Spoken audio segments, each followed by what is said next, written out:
Bang goes life like a poke in the eye, isn't it nice to be alive? Bang goes life like a kick in the windpipe, isn't it nice to be alive? Because you're a sweaty, ugly, fucking disgusting, unbelievably bloody lovely, stinking, wrinkling body and mind, and isn't it nice to be alive?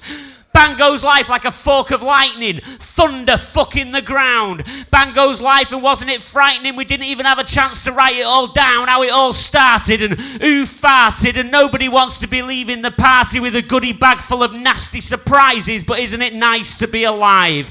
Bang goes life, it's fucking relentless, and it's colourful, it's fast and it's loud.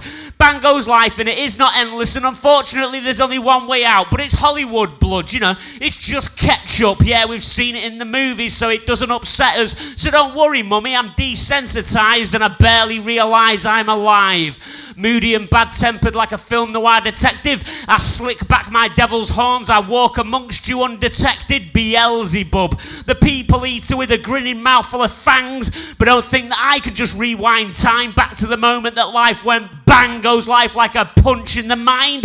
Isn't it shite to be alive? Bang goes life like a fist up the shite pipe, isn't it? Brilliant being alive. And to think, out of one spurt of 5 billion sperms, you were the fucker who got there first. Pop goes life into an old sock belly wipe. It's a fucking miracle we survived. And it hurts. Oh, there are no words to describe the migraine that lasts eternal. So go forth and maybe try to not so quickly multiply. Oh, but the bang of life is sure satisfying. Life finds a way without even trying, and then it just dies. But during the meantime, isn't it nice to be alive?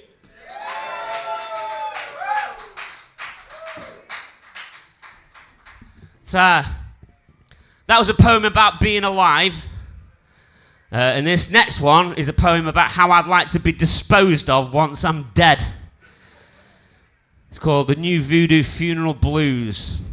Blind Willie McTell and Jesse Williams wrote this song. Sincerely, I don't care what you do with me when I'm gone. Really, boil or fry me, I don't mind. Bawling and crying is just a waste of time, so wrap me up in a rug and chuck me down in mine. I've got the new voodoo funeral blues. I've got the new voodoo, what you won't dare do, the new voodoo funeral blues. Because you wouldn't put a garnish on a chicken carcass. The new voodoo funeral blues. There is a service here required to be met. A disrespect for the dead. I want to be thrown from a speeding car and just left. The new voodoo funeral blues. I want a gang of disinterested teenage rapscallions to throw my remains in a sack. I want 9 of us driving down to the rubbish tip, buddy, but only 8 of us coming back. At 6 o'clock, I want a man and his dog to find me and turn a blind eye. I want a policeman whistling inconspicuously as he strolls by. I want a bunch of lilies tied to the bus stop where I was last seen alive, and any trace of my personal past either forgotten or lost in a fire.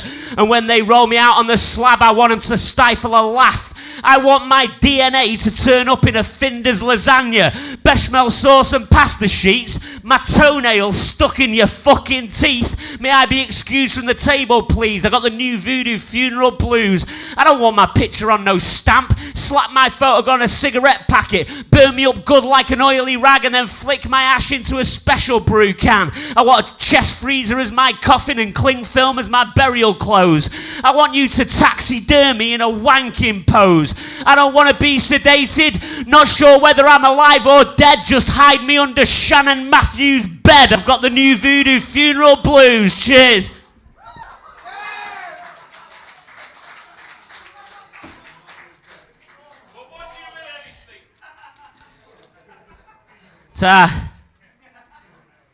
This is a new poem I've written, and it's about the very likely scenario that the USA could be run by an actual prison convict. It's called The Best Dressed Man in the Jail. Tally off the days on your prison cell wall. There is nothing more dangerous than the devil when he's bored. Clamp down the capital, the votes are in. Leading the free world from the clink. Sitting on the presidential slot bucket. Mate, we're so fucked it isn't even fucking funny anymore. I mean, reading it and I still can't fucking remember. It's still not fucking funny anymore, but the slamming of the door sounds sweet, so have a happy holiday, you creepy piece of shit. Your portrait on the dollar bill peeping through the bars of your prison cell, well, send me to hell, because if all else fails, I'll still be the best dressed man in the jail. Can you imagine the size of balls it takes to rewrite the Bible with spelling mistakes? The President of the United States trying to hide a mobile phone up his anus, off to the courtyard to exercise, get a sharpened toothbrush slammed right in your fucking eye. Surprise, surprise, you're a fucking riot with a face I could kick for a lifetime and still never get tired of it. Or the convicts tag teaming, the queue goes on and on. The queue goes on and on. Well, you better buckle up, buddy, because they're going to rock it till your motherfucking wig falls off. Hold up. It wasn't me. I was only a patsy. I called the cops and they fucking attacked me. They jumped off the bike and they're trying to fight me. I'm like Skylar White because nobody likes me. Trying to run the free world sitting on a bucket, mate. We're so fucking fucked. It's insane. But if all else fails, I'll be sharing my cell with the best dressed man in the jail. Cheers.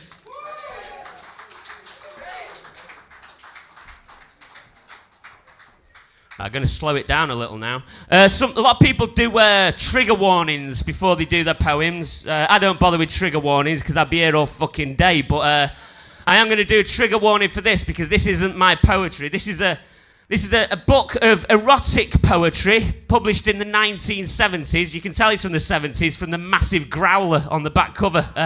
Look at them's his retro piabs. And if you ever come across a second-hand book of erotic poetry, I've got a pretty surefire way of knowing whether it's worth picking up, and that is if the book falls open onto the same page every time, I can guarantee that that's going to be fucking gold, and you ain't going to be disappointed. Now, I'm not just reading you a poem that was written by fucking some bloke who died years ago so we can have a snide little laugh behind his back. Like, I'm reading this from a place of genuine love and respect. This is some of the best shit I've ever read. And also, this isn't like 1970s softcore porn poetry. This is 16th century Renaissance period classic fucking poetry. This is like as highbrow as it fucking gets. It was written by a bloke called Pietro Aretino. I looked him up. He was one of the most respected poets of the Renaissance period, but he seems like he's more famous for trying to blackmail the Pope. So, you know, respect. And apparently he died laughing, which I think is a nice measure of someone's character. So this is a collection of 16 short poems. I'm not going to read them all to you, but they're all fucking ace. And each one's written as a question to the church about what's acceptable regarding sex in the eyes of God. And then the second verse is, where's that fucking music coming from? Is the band downstairs? I don't mind. You know, it's like a song, isn't it? Right, I'm going to start off with this one because this is relatively nice compared to the rest of them. And this is a poem about a couple who are having sex, and halfway through they stop in a panic because they're worried that the woman might become pregnant. Not because of any kind of parental responsibility concerns, but because they're worried that they might spawn the Antichrist, which I can believe was actually a genuine concern back in the 1600s. And so he bums her. Yeah. Listen to this. Brother Martin and Sister Charity one night suddenly thought, while full tilt up her belly, but what if we breed the Antichrist? And so he pumps his jelly into her arsehole. Was he wrong or was he right? I just realised I was probably supposed to do the trigger warning before I did the poem. Whoops. But trigger warning, right? There is a lot of bumming coming up, okay? There is bumming coming to your town with immediate effect. So brace yourselves. In the response to it, it's got one of the best lines I've ever read in a poem. Lay Brother Martin was a fine old stunt to come, but not let the Antichrist come as well. Yeah, lovely stuff. So yeah, each one's written as a question regarding sex, but it seems that providing that there's a ridiculous fucking excuse, God's pretty much cool with everything, and that's beautifully illustrated in this poem, which is a story about a nun who goes to the toilet, but as she's sitting down on the toilet, she accidentally sits on the penis of an innocent monk who must have like been sat on the same toilet at the time. I mean, she didn't see him, you know. No one's at blame here. A nun called Joan goes to the lavatory thinking it's free and sits on Brother Dick, threading her quim exactly with his prick. Has she broken her vows of chastity? That's pretty similar to this one, actually, which is again about a nun who this time falls out of a window.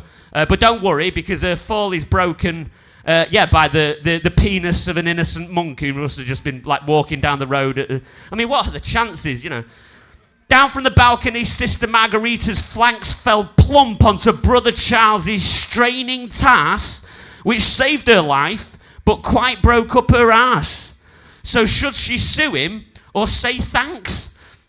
Yeah, that's what it says. And this is the last one from this collection that I'm going to read, because this is like fucking awful. And this is a poem about a fella who is constipated to the point where he thinks he might die. And so he asks a good friend, to bum him. I suppose in an effort to sort of dislodge the issue, I suppose. I mean, it's a big ask. Like, mate, I need you to do me a favour, mate. Like, oh, fucking hell, man, are you okay? Like, what's up? Can I do anything for you? I'm all leg bound and I think, if you don't bum me, I might die. Right, okay, yeah, I can do that for you, I suppose. Unable to shit and in despair, this chap, madly trying out anything to live, had himself buggered for a laxative. Is it sinful not to die for a crap? And in the response, it basically says that providing that the bumming is a life-saving procedure, you're gold. Fucking go for it, God says. Cheers. Tunes. Would you like to hear the most offensive thing I've written so far this year? Yeah, well, you say yes, but, you know, I don't want you all coming to get me after the show again. Fucking, you've asked for this. This is called The Doctor Who Had to Stick His Finger Up King Charles's Arse. The tattler poised in trepidation, waiting for the phone to ring. His Majesty takes a bow. The Doctor is in. Boy, has it been one of those shifts. I just had to work through my lunch and now I'm wearing the king like a wedding ring. Oh my, how Diana would have blushed. Get that fucking glove on eBay and pass the bastard hand soap. Stat. Amputate me to the elbow and tell Matt Hancock, smell that. Oh, well, the tests are back, Your Majesty, and no, I don't wish to be the bearer of bad news, but believe it or not, this isn't the worst thing I've had to do this afternoon, but it would appear that you are incredibly poorly, and I would advise you to get your affairs straight and quick. But at least you didn't have to stick your own finger up your ass, because yours look thicker than donkeys' dicks. Cheers.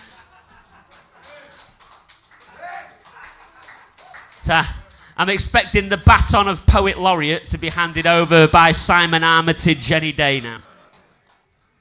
This is a poem called Dr. Drink, if I can find it. It's a concrete poem. Do you know what a concrete poem is?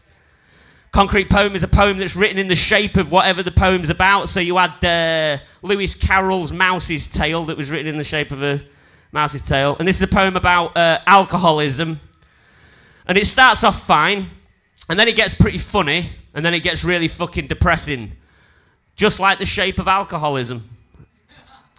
I can't even find the fucking thing. Here we go. 46. And now I have to, like, count. Right, here we go. Leaning on the bar like a cartoon gargoyle, hunched over my glass like I'm sheltering it from the rain, heavy black shoulders like the wings of some bad angel, complaining to myself again. Oh well, they closed down the tumbleweed factory, 3,500 redundancies, so now I'm off to drown my sorrows like a sack full of cats. I'm going to cartwheel off the wagon and I'm never coming back. I pop on my Bacardi and my coat, down my Bacardi and Coke, roll a smoke and hit the fucking road. Dr. Drink, fix me a prescription and let me chew your ear off while you're poor. I've got no one else to talk to since the devil on my shoulder told me he doesn't want to know me no more. Dr. Drink, drop me a drip of that highly addictive liquid. Sorry, look it up. Why do they have to go and make poison so delicious? Just trying to kick the habit, me and my imaginary rabbit and a marriage that I'm drinking to forget. Popping up the bar as a single tear rolls down the inside of my leg. Dr. Drink, prepare me a beverage. Desperate times call for double measures. I knock 'em back fast like I'm punching myself, and the shot glasses hit the barroom floor like a bullet shell. Book me an appointment and you know I'm never late. Well, come on, Dr. Drink, you can tell it to me straight. Well, the x-ray shows that you're full of shit. And the DNA test proves that you're a son of a bitch. Dr. Drink, why do I always need a piss? Go and mither the urinal, throw my breakfast in the sink, forget to do my flies, punch the hand dryer, hide inside a toilet cubicle and have a cry, and then I spy a lonely looking lady leaning on the bar, and so I slide up to her arm, check my breath against my palm, and it crackles like a burning log. Sulphurous matchstick, cough up a blood clot, gauze up a fistful of lung fungus, a humongous oyster that tastes of bronchitis. And then I've lost my place again. I throw her a boozy wink as I roll my glass, because I have studied the sound of ice like most men study ass. That tiny silent polystyrene squeak.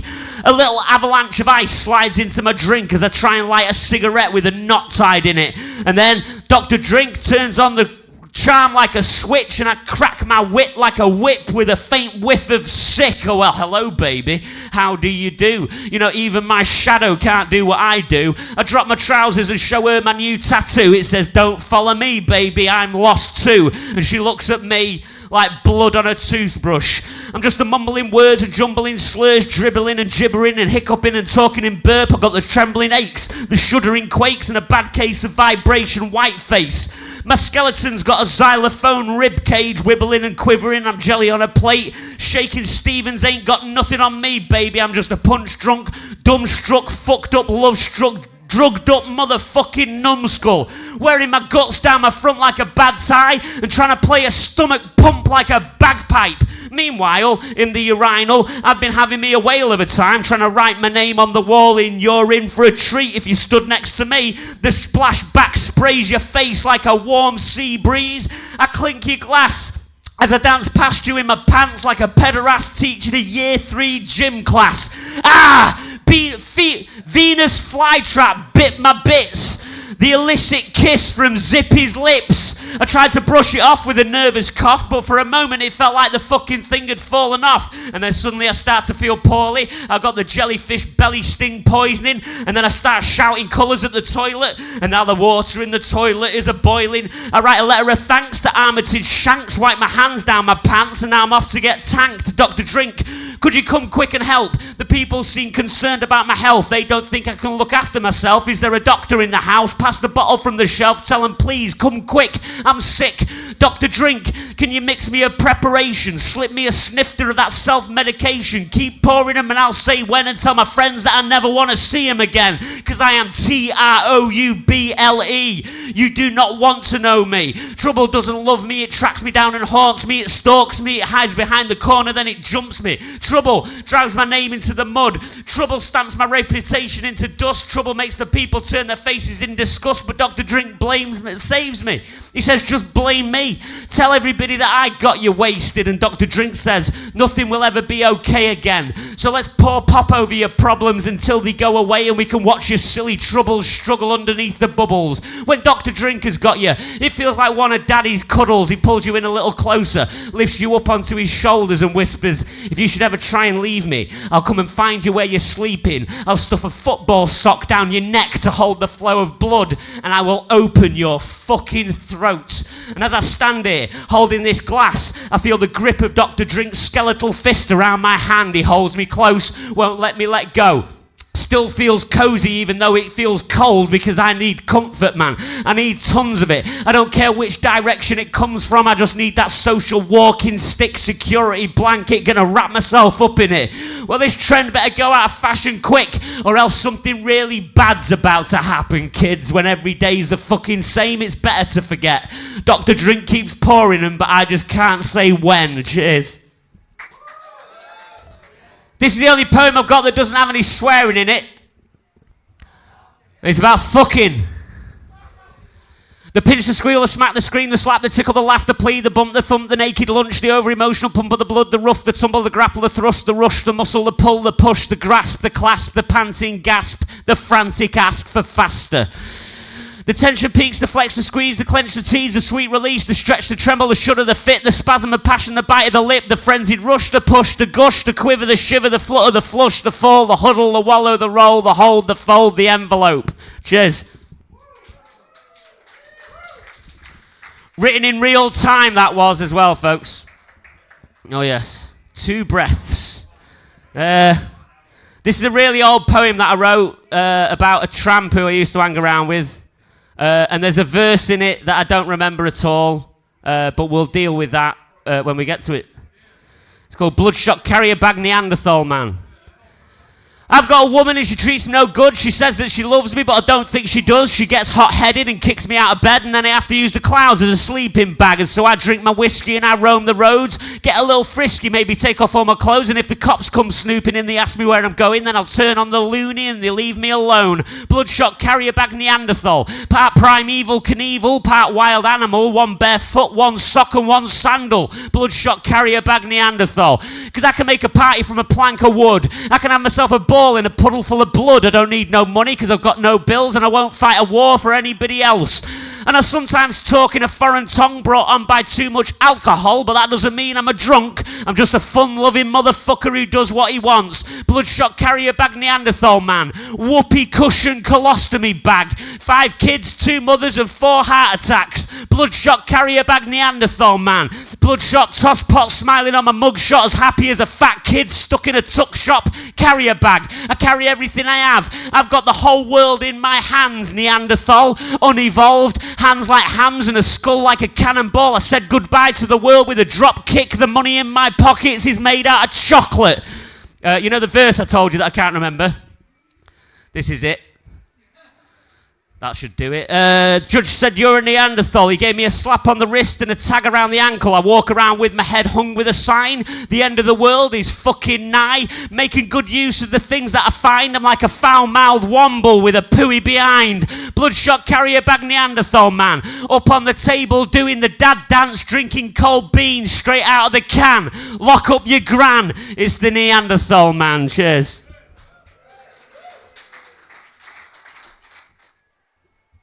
Going to do a story for you now. Story time. This is a story. It's about Manchester. And it's a true story. And it's called The Giant Jizz Jesus. Hang on. So the luxury flats and apartments that have popped up around Manchester over the last sort of 7 years were designed by architects specifically to house 2 types of people. The first of these are young, upwardly mobile professionals, or yuppies, as they used to be known. Wankers, I think, is the preferred term for them these days. And the second group would be wealthy students or the children of wealthy parents. Again, wankers, I think, is an all-encompassing term for the pair of them. But despite the fact that they knew that they were building these houses to house wankers, there was one small detail that was overlooked by the architects, which has left Manchester city centre with a pretty big problem. If you go into one of the toilets in these flats, you'll see a discreet sign asking that the gentlemen do not masturbate into the sink or into the shower. And this is because over a relatively short period of time, such vast deposits of semen have started to build up in the Manchester drainage system that they have begun to coagulate together, forming a vast subterranean map of cold, unflushable spunk. Now, if I was to tell you to research this, you'd find very little on it. The Manchester Evening News and Granada Reports don't want to seem to go anywhere near this fucking story, and maybe the responsibility of letting the people know rests on my shoulders, and that's a responsibility I'm happy to take. You think you know Manchester, you don't understand. When you're walking down Market Street, you're stood a few feet above a vast, multi-tendrilled, stillborn Lovecraftian jizz monster with 15,000 fathers and no mother. If you were to somehow to pull the city away from it, it would reveal a huge termite nest megatropolis of cold, sweating, waxy cum. Scientists have come remarkably close to pinpointing the precise moment that life goes bang. We're aware of the colliding particles that have created everything we've ever known. We're also aware that a bolt of lightning to a fallow field can replenish the life-giving fertility in the soil. But what if lightning was to strike the actual streets of Fallowfield, the student area of Manchester, whose drains must be fit to bursting with the unflushed spunk of lonely young men? This could be the spark of life required to bring this beast creeping into animated existence. If such a thing was to happen, I'd be on the phone to the Pope, the Westboro Baptist Church. Do you remember those cunts? I'd be like, hey, that second coming you're always banging on about?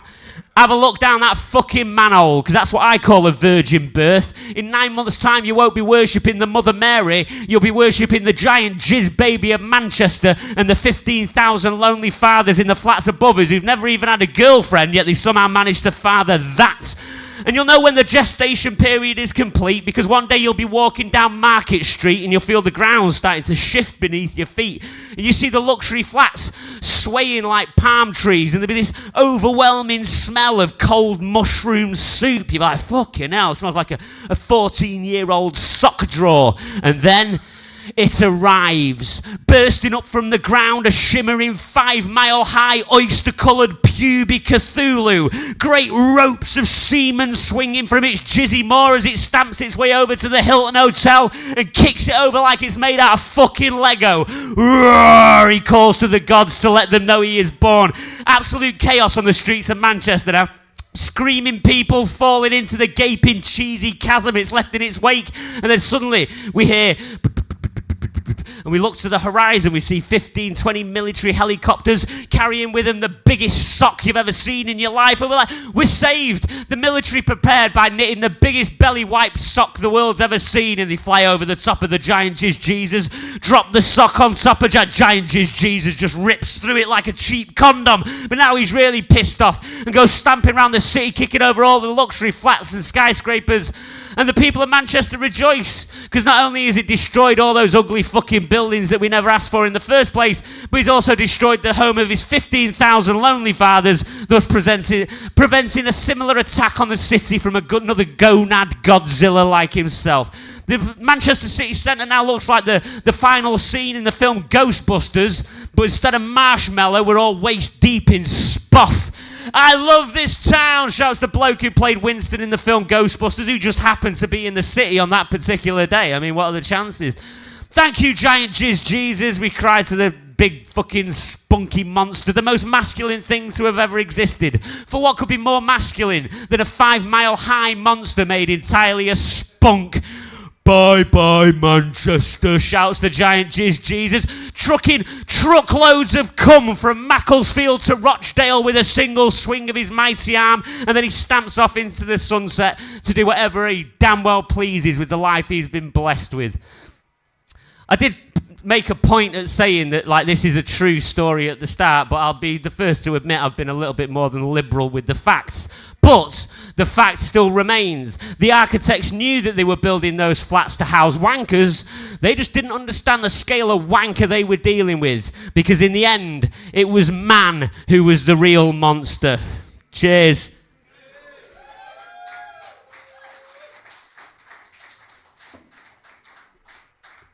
I'm going to do one more.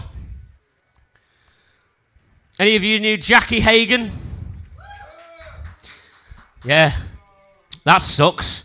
I know we're here to celebrate Steve Shy, but this last one I'm going to dedicate to the two of them, the fucking dead little dickheads. I was going to say Jackie Hagan was one of the best poets to come out of Skelmersdale, but I'm pretty sure she's the only poet to have come out of Skelmersdale, so that's not much of a claim. And this is the last one from me. If you want to buy any of this shit in a book, I've written it all down, so you can buy them after the show. This is called Curtains. When I succumb to wear and tear, which we all inevitably will, it breaks my heart to think of you all crying. But please try not to judge or shame or throw a dirty glare to the one who cracks a joke as I lay dying. And as the creepy crawlies come to feast on my insides at my bedside, if you're struggling and trying to find a little comfort, then I honestly won't mind if you crack a stupid joke as I lay dying. And as the somber doctor says it's time to pull my plug, a unanimous raspberry may seem badly timed, but all my work will be in vain if you just take offence, and besides, you're not the one who fucking died. Cheers.